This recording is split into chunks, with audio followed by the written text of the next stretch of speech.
Hello, ethicists. So we've gone over the basics of utilitarianism and ran the principle or utilitarian analysis on euthanasia, marijuana legalization, and talked about the utilitarian view of non-human animals in our last video lecture.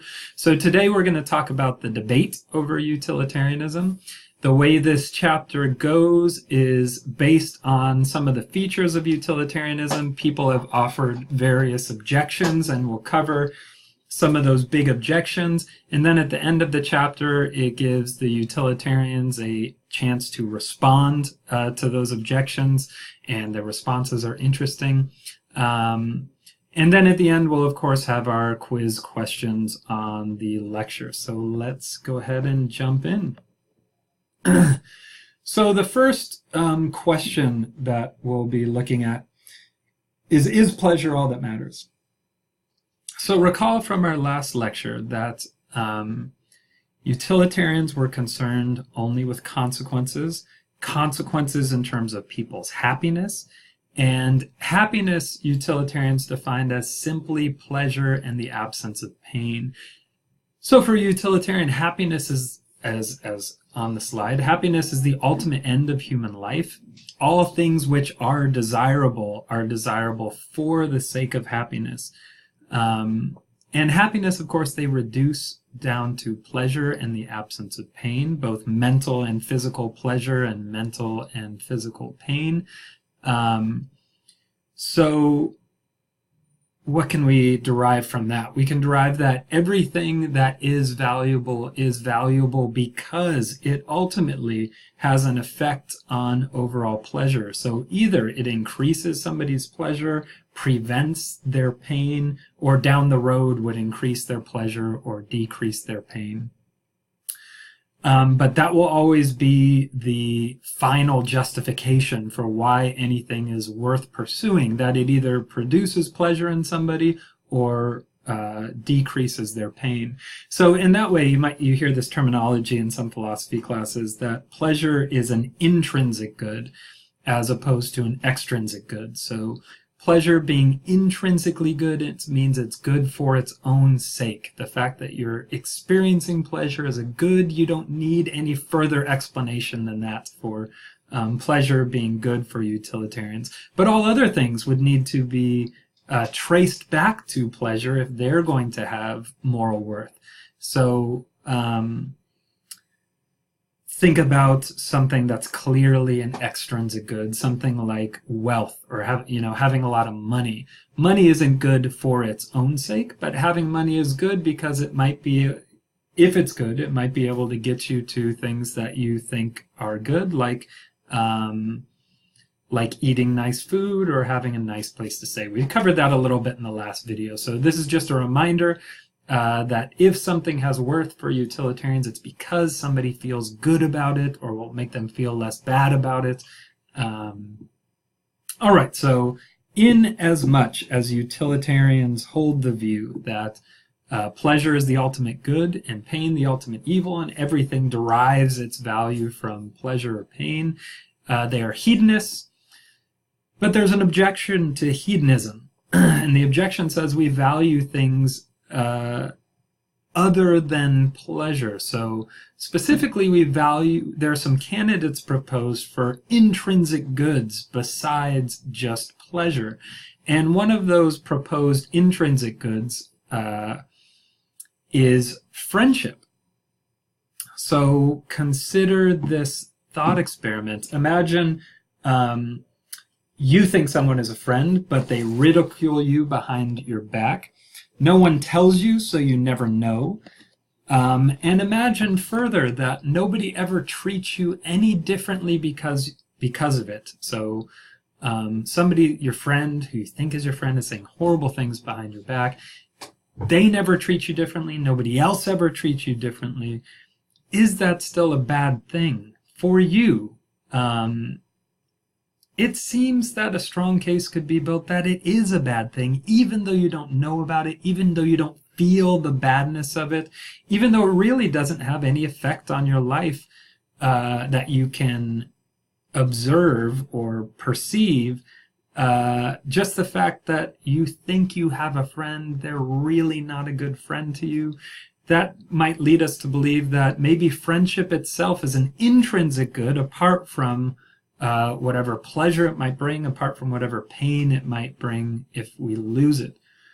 Consider another thought experiment. Imagine somebody told you that a good friend of yours, for the rest of your life, on average, the friendship would result in bringing you a little bit more pain than pleasure. And then imagine they asked you, do you still want to be friends with this person? I don't know what your reaction to that would be, but I can imagine some friends that I'd think, yeah, you know what, even if this friendship is going to bring me more pain than pleasure, I still want to be friends with them because I value the friendship intrinsically as a good thing in itself, not just because of what pleasure it might bring or what pain I might have if I lost it, right? Imagine a different case. So a promising young pianist's hands are injured in a car accident, so she can no longer play. Why is this a bad thing for her? Hedonists would say it's because it causes her pain and eliminates a source of joy for her. But suppose she finds something else that she enjoys just as much. Suppose, for example, she gets as much pleasure from watching hockey on TV as she once got from playing the piano. Is there any way that her that the accident, that her losing the ability to play the piano, is still a tragedy? Well, we might imagine, well, we could explain this in hedonistic terms if other people got pleasure out of her playing the piano. But imagine that she wasn't particularly good, that she enjoyed playing the piano, or other people didn't like it. So she wasn't bringing other people pleasure, and she was getting pleasure out of it, but she finds just as much pleasure watching hockey as she did from watching piano. Is it still a tragedy? Well, some people might be inclined to say no. They might have the hedonistic impulse here that something's only bad if it limits your pleasure or causes you pain. But other people might think that artistic creation in itself is something valuable, so intrinsically valuable. You might know some artistic types that are like compelled to create their art, even though the process of artistic creation is wrought with difficulties and psychological torment. They might just think there's some intrinsic good in artistic creation besides whatever pleasure or pain it might bring to themselves or other people. So the objection here says, it's an objection to the feature of utilitarianism, that is hedonism, and it says that there are other intrinsically good things besides just pleasure. All right, so let's look at the next series of objections. The next series of objections comes from the question, are consequences all that matter? So recall that utilitarianism is a species of consequentialism, and for consequentialists, the only morally relevant feature of actions are consequences. So here are some things that utilitarianism seems to leave out of its calculations. So the idea of justice, the idea of rights, and the importance of backward-looking reasons when doing moral calculations. So first, is utilitarianism, in its focus on consequences, is it incompatible with the ideal of justice? In the text, an example is brought up from H.J. McCloskey. So H.J. McCloskey asks us to consider the following case. Suppose a utilitarian were visiting an area in which there was racial strife, and that during his visit, a Negro rapes a white woman, and that race riots occur as a result of the crime. Suppose, too, that our utilitarian is in the area of the crime when it is committed, such that his testimony would bring about the conviction of whomever he accuses. If he knows that a quick arrest will stop the riots and lynching, surely as a utilitarian he must conclude that he has a duty to bear false witness in order to bring about the punishment of an innocent person. So this person is in the area of where the crime is committed. They don't know who did it, but they know that if they just point the finger at somebody, then these race riots that broke out as a result of the crime will stop, and the suffering of many innocent people will be prevented if they can just falsely accuse somebody, and that person in the thought experiment would be found guilty, and then the race riots would stop. Or if an accusation is made, the race riots would stop. Wouldn't a utilitarian be committed to bearing false witness to stop the race riots, to stop all those people from suffering? It seems that they would. The utilitarian would have to weigh the suffering of the person who was falsely accused. That would certainly be a lot of suffering. The suffering of the family around the accused person, that would certainly be a lot of suffering. But even if we put all that together, it would seem to be outweighed by a good margin if we imagine race riots that were worse enough, that were bad enough, by people who were dying, and all the suffering around that from those race riots. So it seems that McCloskey might have the utilitarians cornered here, that they would have to admit that they would have to treat somebody, the person they were falsely accused of, in a way that they didn't deserve. They hadn't done anything wrong, but they would be punished because the utilitarian would be committed to reducing the suffering in this case, and but to reduce the suffering, they would have to cause some suffering by falsely accusing somebody. But so it seems like it might be incompatible with justice. This might be just a small example that leads us to that more generalizable problem about utilitarianism. It seems that we should treat people in ways that they deserve, but that person who's falsely accused doesn't deserve to be treated that way. The next potential problem with utilitarianism is maybe it's incompatible with the idea of rights. So the idea of rights seems to be that there are some ways that we should not treat people regardless of the benefits that might come from it. And utilitarians focusing exclusively on the consequences seem to be missing this idea of rights. So the case that it has us consider in the book is the case of York versus Story. So in October 1958, appellant Miss York went to the police department of Chino for the purpose of filing charges in connection with an assault upon her.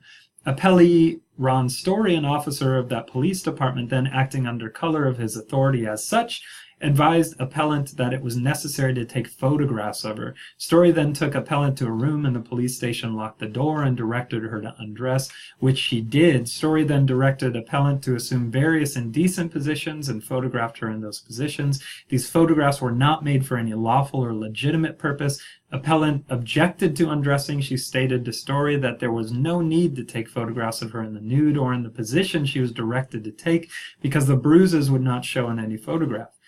Later that month, Story advised appellant that the pictures did not come out and that he had destroyed them instead. Story made additional prints and circulated these photographs among the personnel of the Chino Police Department. It seems like this is a clear violation of Miss York's right to privacy. She didn't, and she certainly didn't consent to any of these pictures being distributed, even really to the pictures being taken in the first place, and yet the officer in this case did those things. Well, when looking at evaluating this action from the utilitarian perspective, we have to just talk about the pleasure and pain, so the happiness and suffering involved of the various parties, to figure out if the action is morally correct.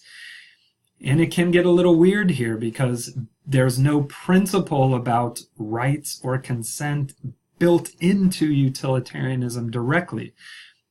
So we can imagine that Miss York, as a result of this, would feel a lot of shame, suffering, outrage at how she was treated. We might imagine her family and friends around her might feel the same.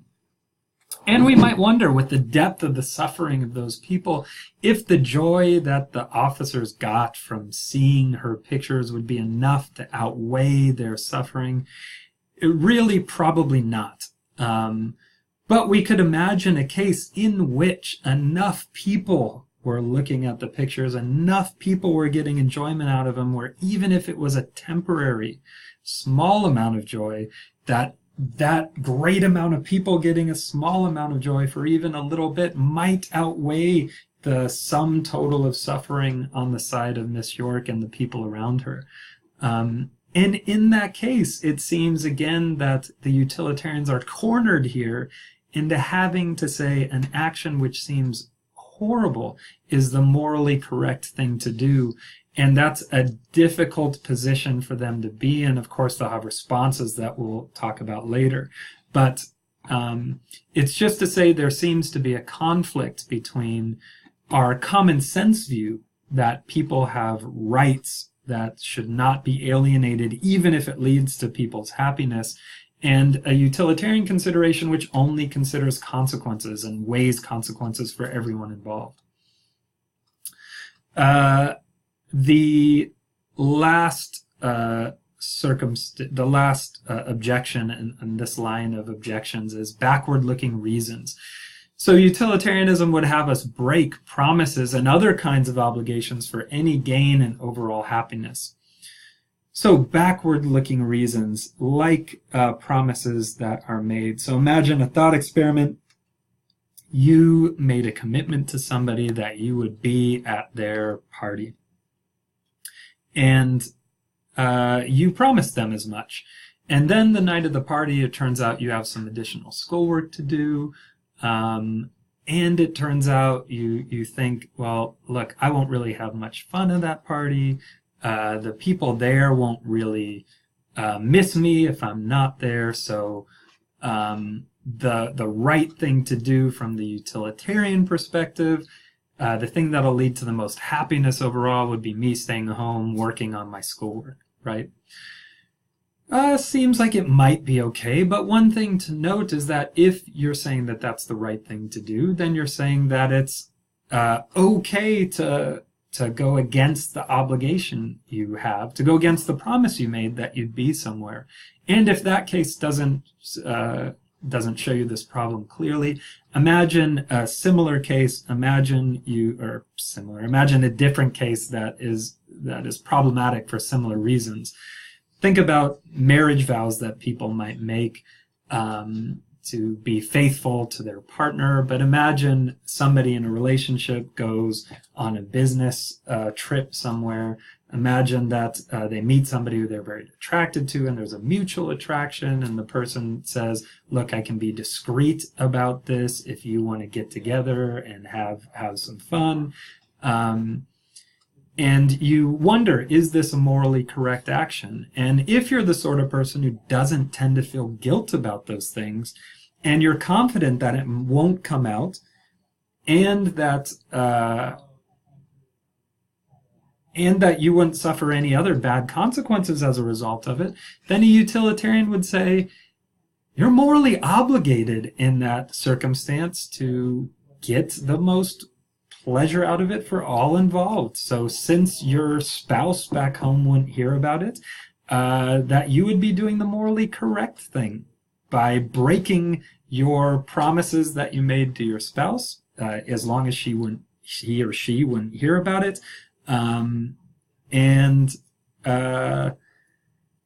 You could overlook those backward-looking reasons and just be concerned with, well, what's the way we can make the world the happiest place from now on, right?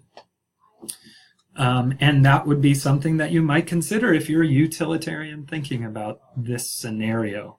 So again, a neglect of backward-looking reasons. The common sense view seems to be that backward-looking reasons, that obligations, promises should carry some moral weight. Utilitarians seem to be committed to the view that they are committed to the view that they only matter if they have an effect on future happiness. But if they don't, they should be overridden. All right, so the next line of objections to utilitarians comes to this from this question: should we be equally concerned for everyone? Last time we developed the idea that we must be as strictly impartial as a disinterested and benevolent spectator when weighing the happiness of ourselves, of our friends, of our family, and people on the other side of the world. If we're committed utilitarians, that means we're committed to creating the most happiness, creating a world that's the most happy, maximizing happiness in the world. So we should be strictly indifferent as to who has experienced the happiness if the right thing to do is to maximize this quality of happiness in the world. So the objection here goes, if utilitarianism requires us to be strictly impartial, then it's too demanding. It would make it so that there's no such thing as what philosophers call supererogatory acts.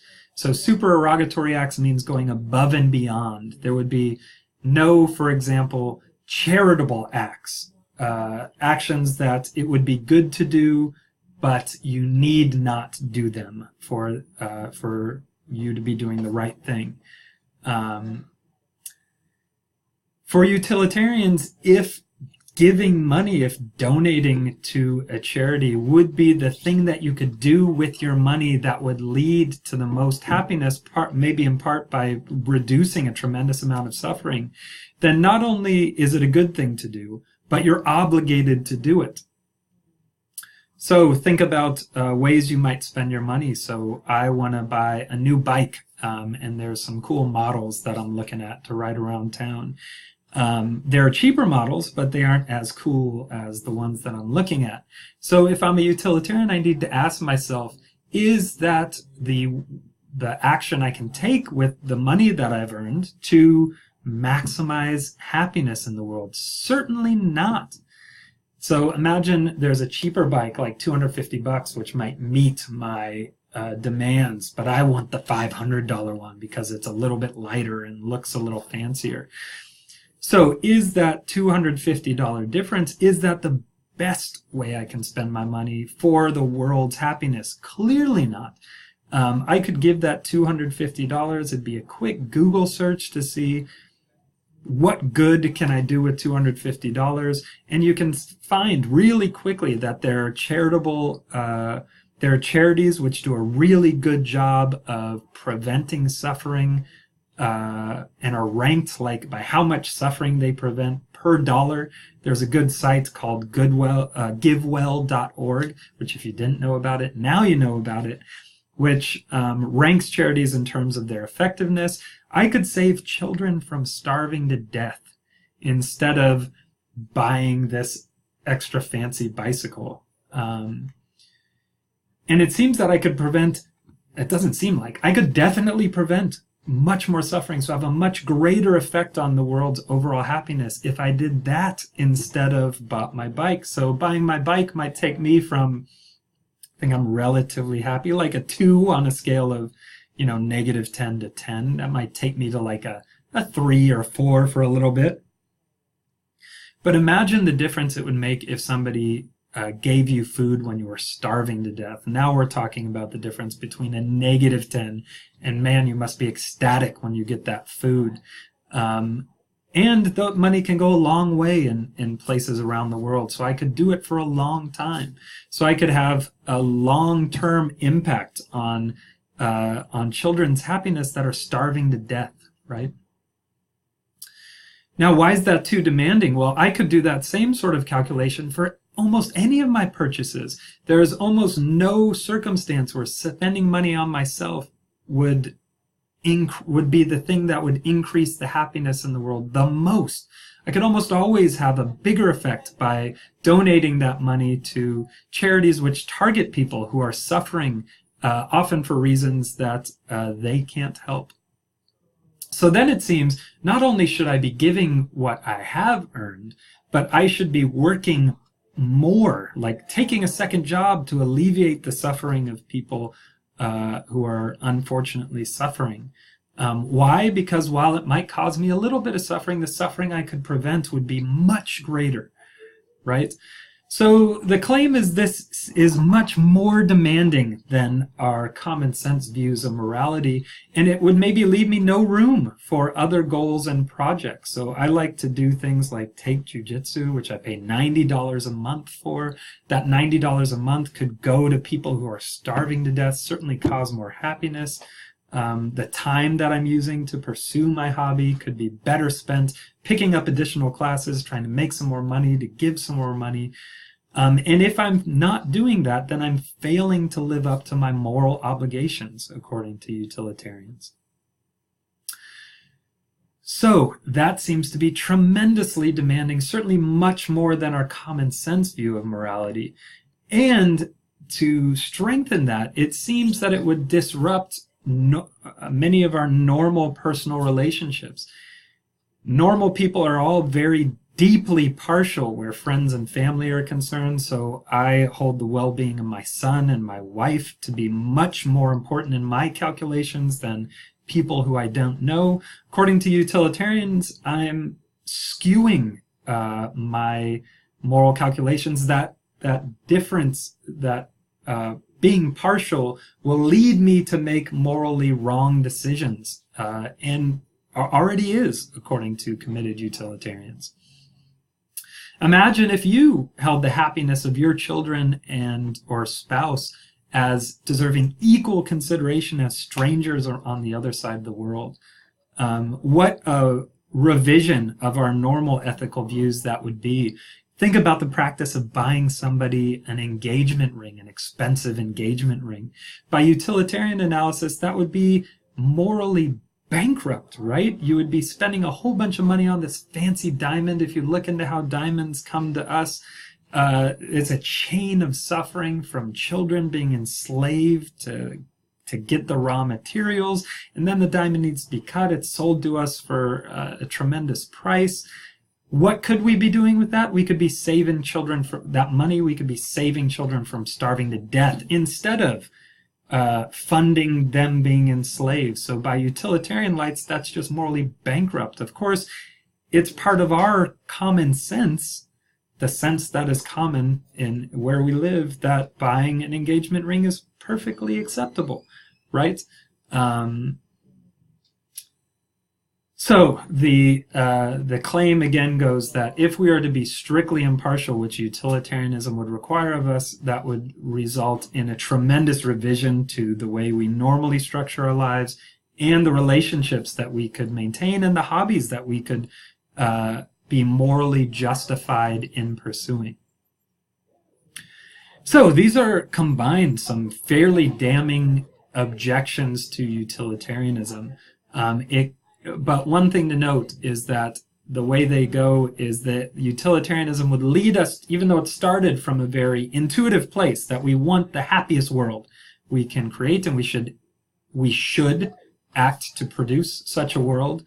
That simple idea, if consistently applied, would lead to a radical revision in the way we normally think about our lives. So in light of these allegations, let's look at some of the defenses that utilitarians have used against these claims. The first is they'll contest some of the consequences. So they will point out unconsidered consequences that would bring a utilitarian analysis more in line with the intuitions we might have about morality, the common sense we might have about morality. So for example, look back at that rape trial. In the thought experiment, McCloskey was trying to corner utilitarians into saying the right thing to do, the thing that would lead to the best consequences, would be falsely accusing somebody.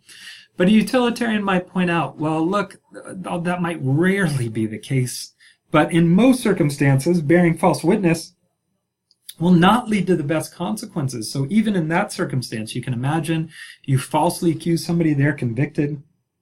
The race riots stop temporarily, but then it comes out, maybe because the real criminal commits another rape, that you falsely accuse somebody, now the race riots break out renewed, and not only that, but you're going to face trial for perjuring yourself, and the suffering of the now a new rape victim will also be added in.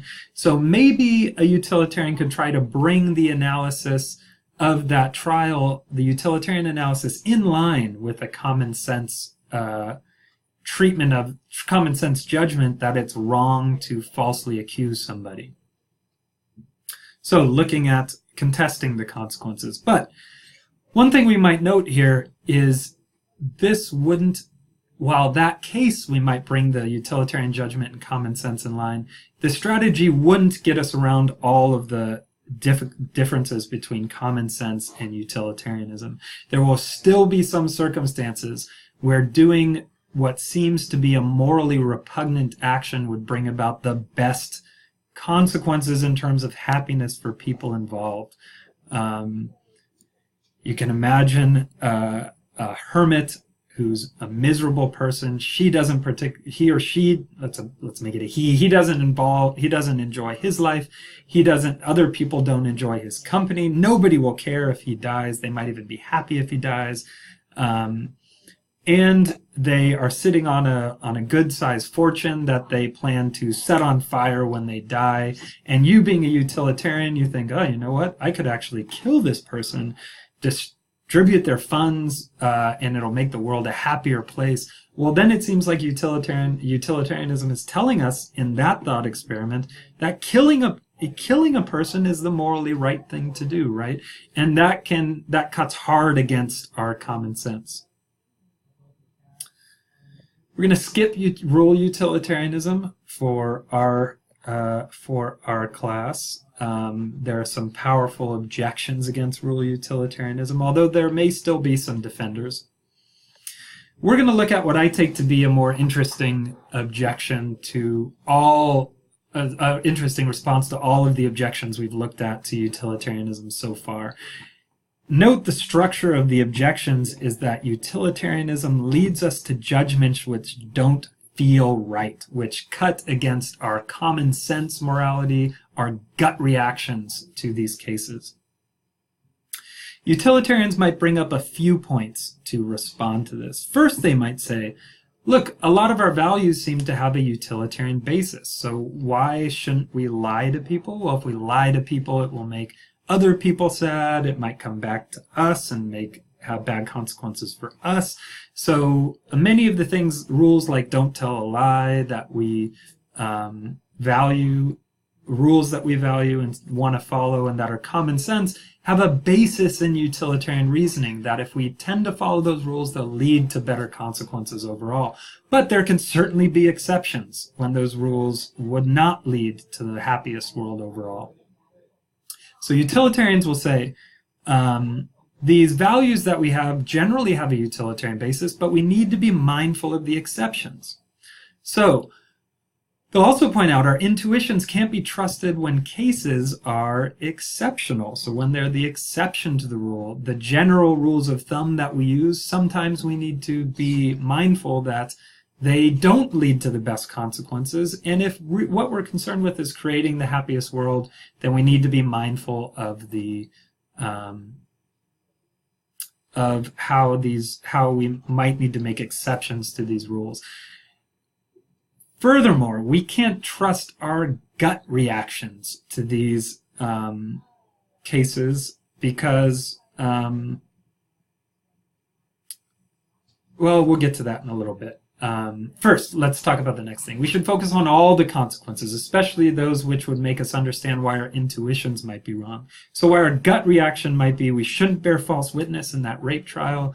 Think about all the consequences, about innocent people dying because we failed to accuse somebody to stop that from happening. If we focus on all those consequences and all the pain and suffering that might surround that, then we might think, well, even though our gut reaction is not to bear false witness, if we think about all of the consequences, that might get us in the right frame of mind to think that it is the right thing to do.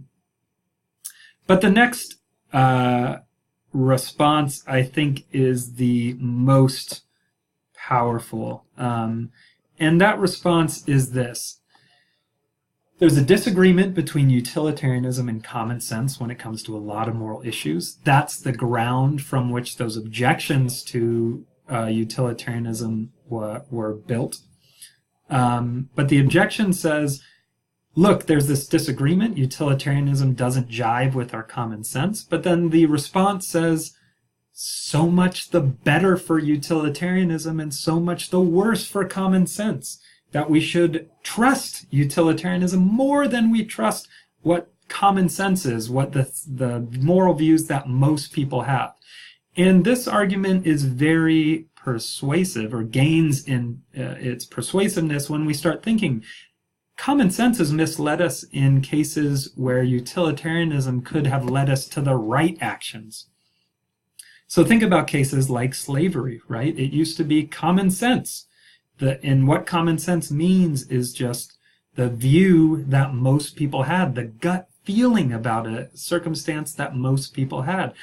Most people in certain areas had feelings that slavery was morally permitted, and people of color were in different moral categories than people who weren't of color. So that intuition, that common sense, was horribly wrong, horribly mistaken.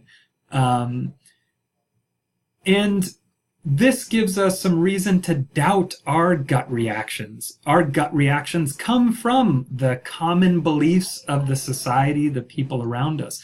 And it can lead us horribly astray. So we might wonder, in what ways might our common sense still be misleading us? This way of reasoning, again, gains more persuasive power when we think about where our gut reactions come from. Our gut reactions seem to come from modes of society that were much simpler. People always talk about, simpler, easier times when there weren't such complicated scenarios. Well, now society is much more complex, so we might need a more sophisticated moral analysis to figure out right and wrong in our complex, interconnected moral world than formerly we needed when the people that could be affected were just your family or tribe around you. So our gut reactions seem to be lagging behind the way our institutions and society have been built up in complexity around us. So maybe we should not trust our common sense as much as we have relied on it before. So is common sense still misleading us? Our common sense now is that it's totally okay to go out and buy a giant TV while people are starving to death. Will the future judge us harshly for that common sense and say, look, utilitarianism was around. You had the way of getting to the right answer about that. You just failed to do it, right? In the same way that we judge people about being slave owners, we could say, depending on how much access they had to these ideas, look, the ideas, the moral principles were there. You should have known better, right? Even though it was the common idea at the time, you should know better. That defense, I think, is very powerful. So all of the objections were drawing from this disagreement between utilitarians and common sense. But if we shouldn't trust common sense, then these objections seem to evaporate. All right, so there's a very interesting debate surrounding utilitarianism. We covered some of the powerful objections, covered some of the very interesting and powerful responses on behalf of utilitarians. This is a debate about this moral theory that wages today. They're contemporary utilitarians.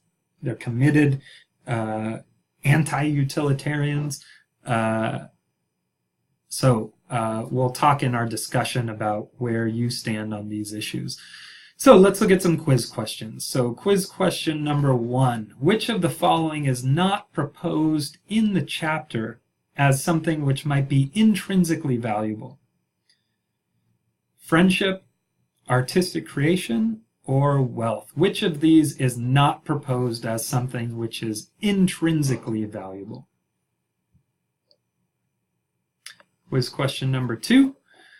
According to utilitarians, when should we violate someone's rights? A, never. B, when doing so would lead to more happiness. Or C, whenever we feel like it. And the final quiz question for this chapter: why is utilitarianism better off for its disagreements with common sense? A, our gut reactions can't be trusted. B, we need to consider all the consequences. C, common sense has misled us in the past. Or D, all of those reasons given above. So why is utilitarianism better off for its disagreement with common sense? Answer that in your quiz. And thank you for listening. This concludes our section on utilitarianism. Next week, we'll be looking at a rival moral theory deontology.